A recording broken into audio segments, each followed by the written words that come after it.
buenas tardes a todos los seguidores de este canal en clase de Educación y Cultura, donde intentamos acercar pues, a autores, a escritores, filósofos, pensadores y a todas aquellas personas que tienen algo que contar. Y este es el caso de Miguel Sánchez Zambrano. Precisamente estamos en la calle Joaquín Huaraz, donde tiene el centro de terapias familia, y que entre los datos bueno, que hemos podido leer en su libro, del cual vamos a hablar ahora, pues sabemos que Miguel Sánchez, aparte de ser sobrino de la filósofa malagueña María Zambrano, es un granadino nacido en 1953. Estudió farmacia, es terapeuta sistémico y ayudador, aunque al parecer él prefiere más el término prefiere esta palabra, ayudador, al término de coach. Le pasa como a nosotros, que todos aquellos anglicismos que podamos evitar, pues bienvenido sea. Lo que sí destaca de su trayectoria es que es cofundador desde 1983 y director de Hogar Beite hasta 1999. Y también es miembro fundador de las asociaciones Avalon y APREX para extoxicómanos y del Comité Antisida de Granada. En la actualidad, como hemos dicho, pues dirige el Centro de Terapia y Atención a la Familia y es autor de numerosos artículos en prensa y como creyente manifiesta abiertamente su amor a la Iglesia. El libro que nos ha reunido hoy aquí pues, es Homosexualidad, las razones de Dios. Está publicado por la editorial San Pablo y después de haberlo presentado en el Centro Universitario Francisco Suárez, pues ahora el 10 de marzo pues tiene previsto presentarlo en el Centro María Zambrano. Y para saber más detalles de este autor y de este libro, pues estamos aquí. Y lo primero que queremos saber, porque lógicamente detrás de un libro hay mucho trabajo y también hay muchas motivaciones, unos objetivos que a veces pues están muy claros y otras veces pues es necesario poner sobre la mesa para que la gente sepa si ese libro les puede interesar, es de su interés y por tanto pues buscarlo y leerlo. Muy buenas, Miguel. Muy buenas, Antonio. Encantado de poder conversar sobre el libro. Efectivamente, eso es mi interés máximo. Pues cuéntanos esas motivaciones, ¿qué fue lo que te llevó a decidir pues dar forma a este libro del cual pues luego veremos su contenido? Vale, bueno, pues cayó en mis manos hace unos 15 años, sí, más o menos, pues un libro sobre teología LGTBI, o sobre teología homosexual. Era un libro muy rico, pero demasiado intelectual, demasiado técnico. Y pensé, bueno, todo esto que dice este libro sería estupendo poderlo como traducir, ¿no? Traducir en un lenguaje más asequible para las personas que le interese. Y esa fue la idea primitiva del libro. Luego ya, evidentemente, bueno, ha sido un trabajo que ha durado durante, pues eso, durante unos 12, 13 años, donde se ha ido metiendo, introduciendo pues toda la temática que voy yo exponiendo en el libro. En definitiva, la intención máxima, pues, Dios mío, hay mucha gente, muchas personas sufriendo, pues por ser lo que Dios ha querido que sean, porque tengan la sexualidad que Dios ha querido que tengan. En definitiva, homosexuales en este caso, ¿no? Y tanto sufrimiento, tanto padecimiento, tanto rechazo, habría que darle la vuelta, habría que aclarar de dónde viene, por qué viene, en qué se fundamenta y sobre todo cómo desmontar y abrirse a una nueva realidad en la Iglesia, fundamentalmente. En la Iglesia soy cristiano, me considero, me siento así, amo a la Iglesia y al tiempo que entiendo el gran daño que nos ha hecho a los homosexuales y que sigue haciendo, porque no hay una aceptación plena y rotunda de nuestra realidad, pues al mismo tiempo abrir un espacio donde sea más comprensiva la situación, donde se comprenda de dónde viene esa condena y sobre todo desmontar la condena, desmontar la condena, pero basándose en textos bíblicos. Ese es el propósito fundamental. La verdad es que leyendo el libro y además empieza con un ¿sabías qué? Que es una página que facilita mucho lo que es la pretensión del mismo. Entonces, parece una cosa muy sencilla, pero para la iglesia, para la gente devota y demás, es algo muy difícil.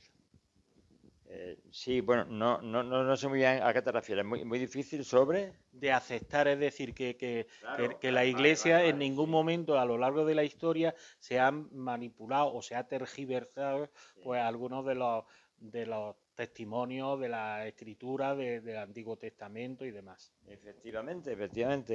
El Antiguo Testamento, la Biblia dice lo que dice sobre las relaciones homosexuales, pero las relaciones homosexuales que entiende y que se describen en la Biblia, condenadas fundamentalmente en Levítico, en Romanos también, bueno, en varios textos bíblicos, pero fundamentalmente en Levítico, tienen un fundamento, tienen un porqué en ese momento histórico del pueblo judío de hace 3000 años, que nada tiene que ver, evidentemente, con la actualidad de nuestra sociedad y de nuestras costumbres y de nuestra, en fin, de nuestro modo de cómo entender nuestra vida, ¿no? Entonces, aplicar esos textos de hace miles de años a la sociedad actual, a los conceptos actuales, a cómo vive hoy día la sociedad el tema de la homosexualidad, pues me parece, pues no sé qué decir, un despropósito por decir algo, ¿no? Y eso intenta el libro, pues precisamente reflexionar en profundidad sobre el tema y desmontar la condena. Pero basándome siempre en los propios textos. O sea, los propios textos que condenan están en ellos la base para desmontar esa condena. Y ese ha sido mi trabajo de investigación profundo. Cómo unos textos que condenan también contienen en qué basarse para desmontar esa condena. Y por eso nos parece que es un acierto tal y como está estructurado el libro, porque a esa parte que podría ser como una breve introducción, ese ¿sabías qué? Pues luego está un prólogo. ¿Qué Claro. destacaría de ese prólogo? Bueno, ese prólogo ha tenido a bien escribirlo Carlos Domínguez, psiquiatra y jesuita, sacerdote jesuita. Y bueno, pues el prólogo resume perfectamente bien, ha atinado esencialmente en el objetivo y diría en el sentir, en el espíritu del libro, ¿no? Y bueno, acaba con una frase que me emociona y que ojalá sea el objetivo, vamos, que yo quiero que sea el objetivo del libro, y es que sirva para que quien lo lea sea mejor persona. Eso me impactó esa frase que pone él en el prólogo, así acaba el prólogo, y ojalá que se cumpla ese objetivo suyo. Y luego vienen pues las razones, una serie de capítulos en los que se van dando a conocer pues esas distintas razones. Bueno, antes viene una nota del autor, es decir, por si todavía no ha quedado claro con esa introducción, ese prólogo y ese sabías qué, pues luego viene, digamos, la nota del autor para todavía precisar más el objetivo y que se ha perseguido con la publicación de este libro que, como decíamos, lo ha publicado Editorial San Pablo, Sí, y también hay una página en la que la propia editorial sí, efectivamente. explica por qué lo ha publicado. Bueno, eso es muy interesante porque, a ver, mi empeño fundamental era que fuera publicado por una editorial de iglesia, puesto que evidentemente el libro va dedicado a las personas de iglesia y va dedicado a ayudar, Dios mío, no sé si soy demasiado pretencioso, pero ojalá que sea así, ayudar a la iglesia a reconsiderar su postura hacia el tema de la homosexualidad y sobre todo hacia el tema de los homosexuales. Efectivamente, entonces es la primera vez que una editorial de iglesia pues publica un libro de esta temática y al final pues se ha conseguido. Es curioso porque en la propia editorial emite una nota al principio del libro como justificándose, como explicando por qué lo hace, eh, en previsión de posibles críticas fuertes que creo que ya incluso la ha habido, ¿no? Vale, entonces la editorial persigue, pues efectivamente, por lo que perseguimos todos, lo que yo también por supuesto persigo, pues profundizar, poder exponer el tema con libertad y profundizar en él, sin previos juicios, en fin, abiertamente, con honestidad y con sinceridad. y sacando a la luz, pues repito una y mil veces, lo que la propia escritura dice sobre este tema tan peliagudo y tan sufriente para muchas personas. Y por eso, pues de todas esas razones, la primera que expone es precisamente la suya, la que se basa en la experiencia propia y en todo ese eh, periplo de superación hasta llegar a la actualidad. Y de ahí viene, pues quizá ese loable objetivo de intentar que la propia experiencia pueda ser útil a otras personas. Bueno, efectivamente, yo he sufrido la condena de la Iglesia por ser lo que era nada más y nada menos que, bueno, estudiar los Escolapios y un sacerdote de los Escolapios, naturalmente. Yo tenía 14 años y sí, ya tenía atracción incluso ya tenía alguna relación con un igual. Y ese sacerdote me condenó tremendamente esto me duele hasta pronunciarlo, pero así fue, me condenaba por ser lo que era, un muchacho un niño adolescente de 14 años simplemente. Eso me trajo, porque yo era una persona ya desde entonces creyente, bueno, he sido educado en una familia pues, católica, en la sierva del Evangelio de Granada. Hice mis primeros años de colegio y luego la escolapio. Entonces tenía una formación y sobre todo una espiritualidad fuerte. El que se me condenara así sin paliativos, pues produjo en mí un trastorno que me ha traído consecuencias, que me trajo consecuencias patológicas, como fue al final una somatización de todo ese dolor en un foco epiléptico, en un foco epiléptico que se me destapó a mis 24 años y que, bueno, a base de mucha medicación y mucho trabajo personal y en definitiva aceptarme yo en lo que realmente era y superar esa condena que me hacía sacerdote, pues se ha logrado erradicar ese foco epiléptico, ¿no? Bueno, pues todo ese dolor, todo ese trauma que sufro y la recuperación de mí mismo, de mi propia herida mental, como me decía el neurólogo, es que has tenido una herida mental, ¿no? En tu cerebro. Bueno, pues eso es compartirlo, exponerlo y transmitir que es posible efectivamente pues restaurarse a sí mismo. Cuando se nos ha dicho lo que se nos ha dicho, cuando se nos ha condenado por lo que se nos ha condenado, por ser como somos. Y transmitir no es que Dios nos condena por ser como somos, pues no, es una barbaridad, un sinsentido. Dios no puede condenar a una criatura que la ha hecho como Él ha querido hacerla, con la identidad que Él ha querido hacerla, ¿no? Entonces, el transmitir todo esto es poderlo compartir y, en definitiva, ojalá que ayude a alguien a lo que yo a mí mismo me he ido ayudando. Y del resto de razones que ocupan el grueso del libro, ¿cuál considera la más importante, cuál considera primordial? Bueno, pues, pues todos los hijos son para mí iguales, ¿no? Todas las razones, sí, son razones para desmontar el rechazo, bueno, razones para el sufrimiento. O sea, ahí el primer capítulo es razones para entender el sufrimiento de la persona que teniendo la identidad sexual que tiene, pues se le transmite a la iglesia que no puede ser así como Dios lo ha creado, ¿no? Esa división interna que produce en la persona que recibe ese mensaje que puede acabar convirtiéndose en un rechazo a sí mismo. Si Dios me rechaza como soy, pues yo me tengo que rechazar, que realmente es lo que yo somaticé, ¿no? Ese rechazo interno, pero claro, por otra parte, entendía que Dios, esa era la lucha interna, ¿no? Entre lo que la iglesia me dice que Dios no quiere de mí, pero ¿cómo no me va a querer Dios a mí así si así me ha hecho, ¿no? Esa división causa un profundísimo, toda división humana causa un profundo dolor, ¿no? Bueno, pues las razones por las cuales existe ese sufrimiento. Luego el segundo capítulo es precisamente para razones para desmontar la condena, o sea, para desestructurar o reconstruir pues lo que dice realmente en el fondo la Biblia. Eso creo que sería pues el eje central, ¿no? De todo y lo que realmente como la espina dorsal del libro, ¿no? Todo se basa todo se basa en qué se basa la condena, pues ya digo, en los textos del Antiguo Testamento, fundamentalmente en Levítico, ¿no? A ver, Levítico es un libro que es un manual de convivencia del pueblo judío. El pueblo judío sale de Egipto, es un pueblo esclavo en Egipto, como todos sabemos, y se lo libera Moisés y tiene que la liberación hacia la tierra prometida, como también todos sabemos. Bueno, pero tienen que atravesar un desierto durante 40 años para llegar a esa tierra prometida.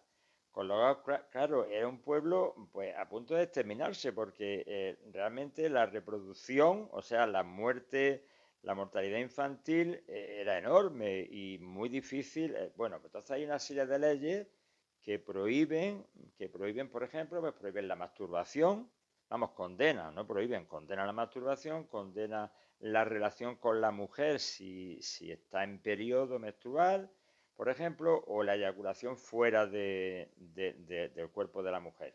Pero junto a eso, igual que eso lo condena, el Levítico, el autor sagrado condena, también condena, claro, la relación entre dos iguales, evidentemente porque no puede existir la procreación.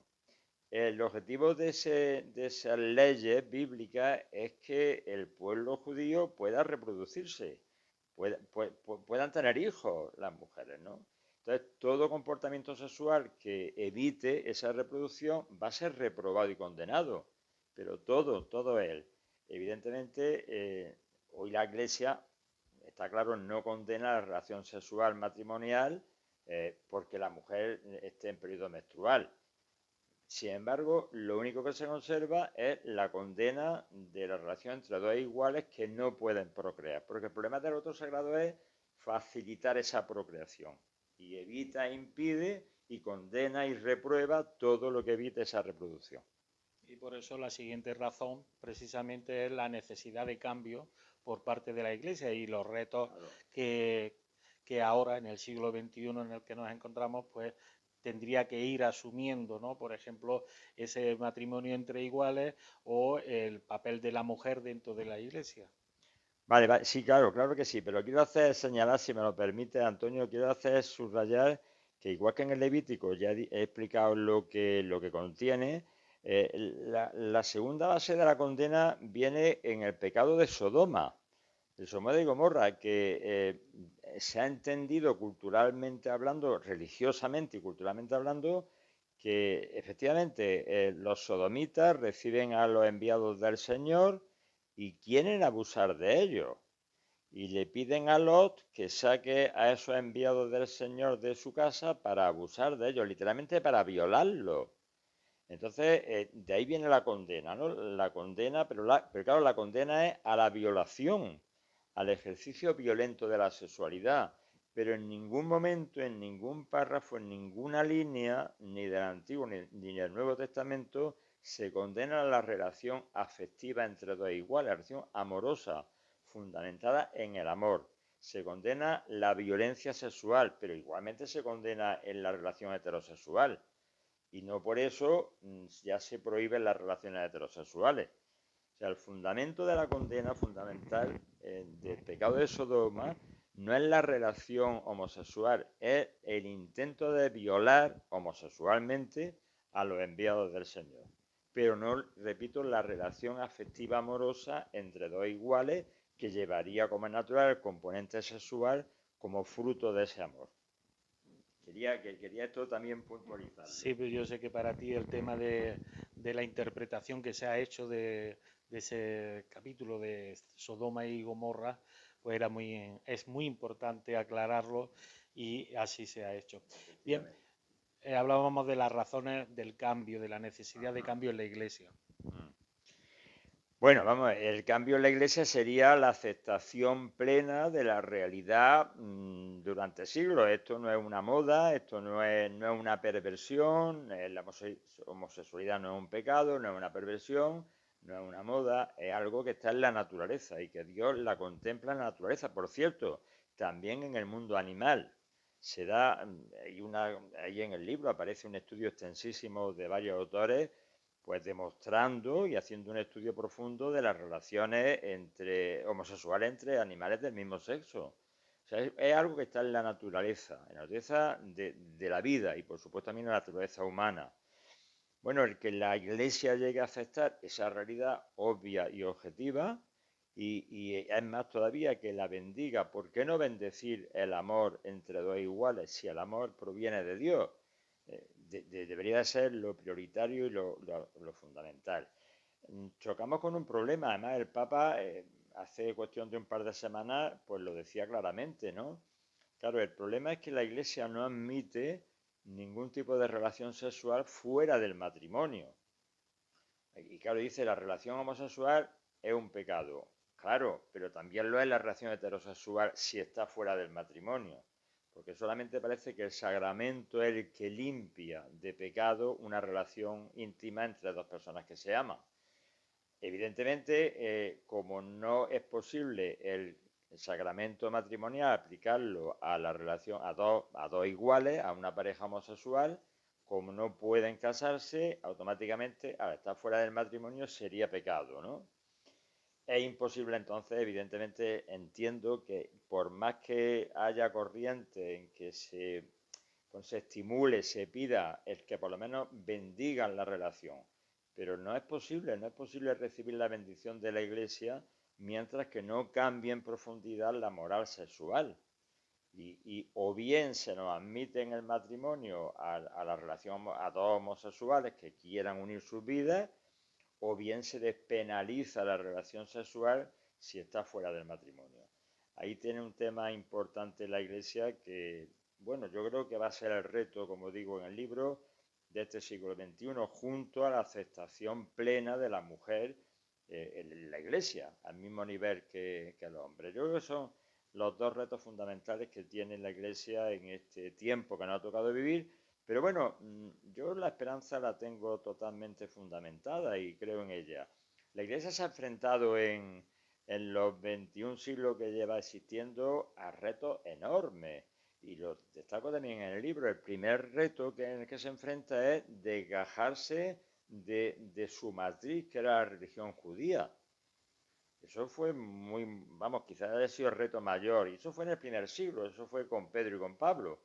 O sea, claro, el tema era a ver, Jesús era judío. Entonces solamente los judíos son los que pueden ser cristianos.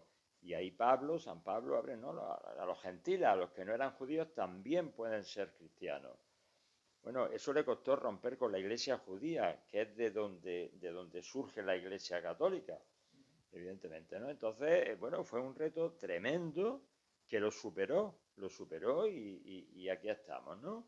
Mayor que ese reto no creo que sea posible otro. Y aquí estamos y afortunadamente a nivel de sociedad civil pues sí que ha habido una evolución y un Claro, cambio, puesto que actualmente pues está reconocido legalmente, se pueden casar dos personas del mismo sexo sin ningún tipo de problema y además pues incluso está el tema de la adopción y otros temas que también planteas tú entre las razones que a nivel civil sí que están reconocidos. pues efectivamente, yo creo que el tema de la iglesia habría que preguntarle a la iglesia, bueno, ¿qué piensa hacer la iglesia? ¿Qué piensa hacer la iglesia con dos personas que amándose y pretendiendo una vida de compromiso en común, elegida libremente y fundamentada en el amor de Dios? Para los cristianos el amor se fundamenta en el amor de Dios, ¿no? ¿Qué piensa hacer la iglesia con estas personas que desean unirse y desean ser bendecidas por ella, por la iglesia, al mismo nivel que lo hacen las parejas heterosexuales? Con la misma idea de permanencia en el tiempo, en fin, el amor hasta que la muerte nos separe, ¿no? Ese deseo profundo de todas las personas que se aman, pues sean heterosexuales o sean homosexuales, ¿qué piensa hacer con nosotros? Los que queremos establecer una relación estable, comprometida y basada en la fe en Dios y en el amor de Dios. Y a esas razones pues todavía se añaden pues para razones para una teología homosexual, para el perdón y para soñar. Soñar con que esto llegue, ¿no? Con que llegue el día, efectivamente, soñar con que llegue el día en que nuestro amor, el amor de dos personas homosexuales, dos hombres o dos mujeres lesbianas, pues Bueno, pues puede ser vivido en plenitud. Siempre estoy hablando, evidentemente, de personas cristianas, de personas creyentes que quieren vivir su amor dentro de la iglesia, al mismo nivel que lo pueden vivir los heterosexuales, ¿no? Una pareja heterosexual, con los mismos derechos, con las mismas posibilidades. Eso es un sueño para los que no lo tenemos. Se imaginan, perdón, dos personas heterosexuales que desearan vivir su amor unido y que se les prohibiera, que siendo creyentes se les prohibiera bendecirlo, se les prohibiera poder realizarse dentro de la iglesia como personas heterosexuales. Bueno, pues eso es lo que nos pasa a los homosexuales. Esa exclusión, esa exclusión, ¿por qué? Por tener la identidad que Dios me ha dado. Y en definitiva, el sueño es que se haga realidad, que prevalezca que para la Iglesia prevalezca la realidad de nuestra auténtica identidad, que es la de hijos de Dios. Que la identidad de hijos de Dios prevalezca sobre la identidad sexual que cada uno tenga. Ese sería el sueño que tiene que ser realidad. Bueno, y quien dice todo esto, Miguel Sánchez Zambrano, reconoce en el libro que precisamente en su caso, pues por su condición sexual, pues no ha tenido suerte, porque no ha tenido pues que ningún problema de rechazo o desprecio. Bueno, pues sí, eso es excepcional en tanto en cuanto prácticamente todas las personas que conozco homosexuales han tenido problemas pues serios a nivel de familia, a nivel de amigos, a nivel de trabajo. Yo jamás he recibido de nadie, ningún tipo, pero ni directa ni indirectamente, de ningún tipo pues de rechazo, siquiera de, no sé, de lo más mínimo.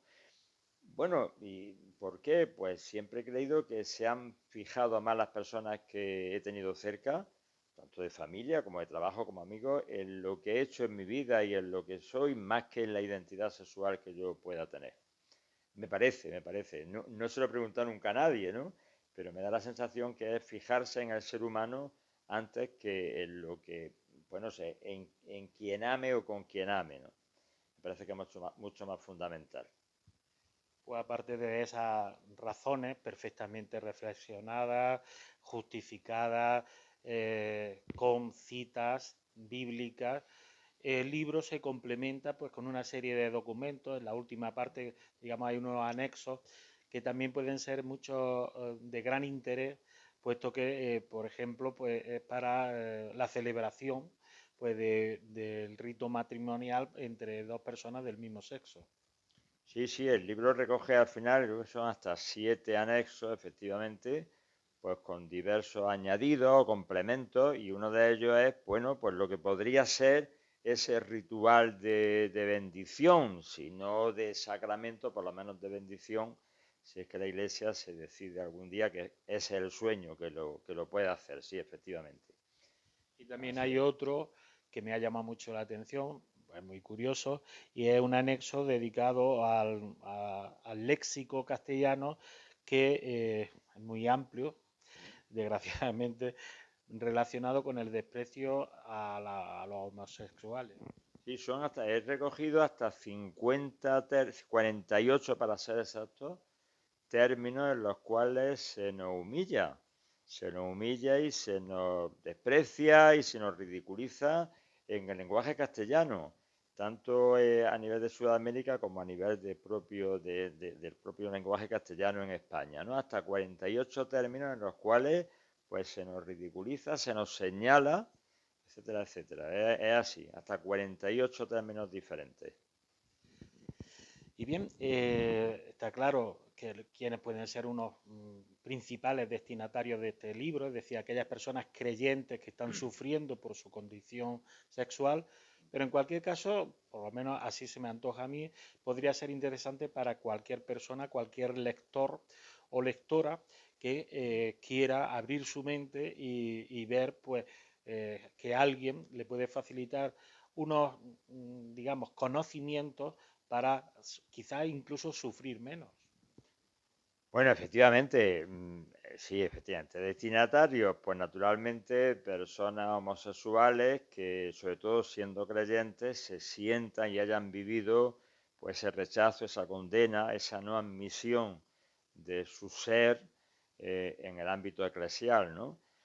Evidentemente, cualquier persona que le interese el estudio bíblico y que realmente quiera profundizar en lo que de verdad condena el Antiguo Testamento, la Escritura, y lo que en absoluto condena en ningún momento, como no puede ser de otro modo, que no puede condenar el amor entre dos personas. Eso es totalmente imposible, ¿no?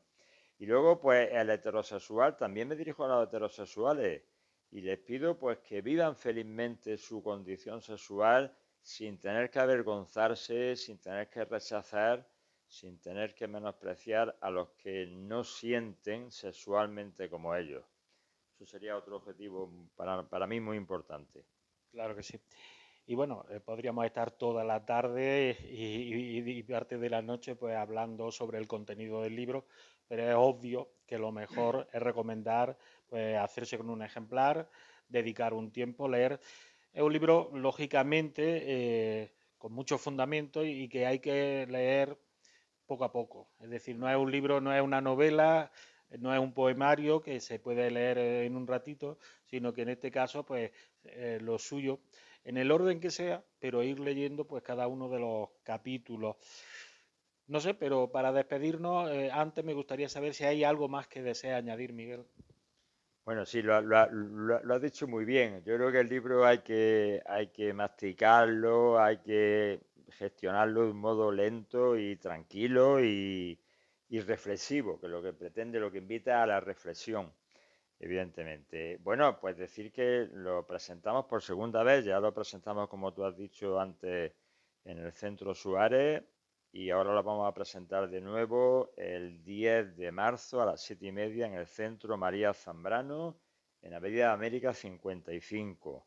Va a ser en plan diálogo, así como hemos estado hablando nosotros dos, pues con la directora del centro vamos a establecer un diálogo sobre extensísimo, sobre toda la temática que toca el libro y por supuesto, pues estáis todos los que podáis o queráis, estéis invitados con muchísimo gusto, ¿no? A recibiros y a poder dialogar también con los asistentes, efectivamente. Bueno, y decir que podéis adquirirlo el libro, como no, claro, en Librerías Paulinas, en la calle Elvira, y ahí está a disposición. También aquí lo tenemos en el centro de terapia. Bueno, pues que lo tenéis a vuestra disposición y que estoy seguro que os va a llegar al corazón. Ese es el propósito fundamental, que llegue al corazón de las personas. Ese es un buen titular. En cualquier caso, también si alguien desea contactar para eh, proceder a lanzar alguna interrogante o saber algo más sobre el libro o cualquier otro detalle, ¿cómo se puede contactar con Miguel Sánchez Zambrano? Bueno, mira, muy bien. Me alegro que me haga esta invitación, como suele decirse, sí. A ver, no solamente, a ver, es que estoy totalmente disponible, abierto y deseoso además de que cualquier grupo cristiano que desee o no cristiano, es decir, cualquier persona individual o grupo que quiera conversar sobre el tema, pues que me inviten y allí estaré presente en donde quiera que se pueda ir, pues para hablar sobre el tema, para concienciar sobre el tema, para discernir sobre el libro. Estoy totalmente disponible y deseoso de hacerlo. Bueno, pues contactar conmigo a través de mi correo, a través de teléfono. En el libro, precisamente en el libro aparece el correo, aparece el teléfono mío para poderse poner en contacto conmigo y cuando quieran, pues efectivamente prestarme a ese diálogo extensivo e intensivo sobre este tema. Y siempre desde el profundo respeto a la Iglesia, siempre desde ese respeto profundo y deseando ese cambio de actitud que todos queremos. Pues dicho queda ese ofrecimiento del libro, esa invitación a asistir al acto de presentación, de esa segunda presentación en el Centro María Zambrano de la Avenida de América y ese ofrecimiento del autor para contactar con él y poder invitarle, dialogar y hablar para grupos, para personas que en algún momento consideren que les puede ser útil.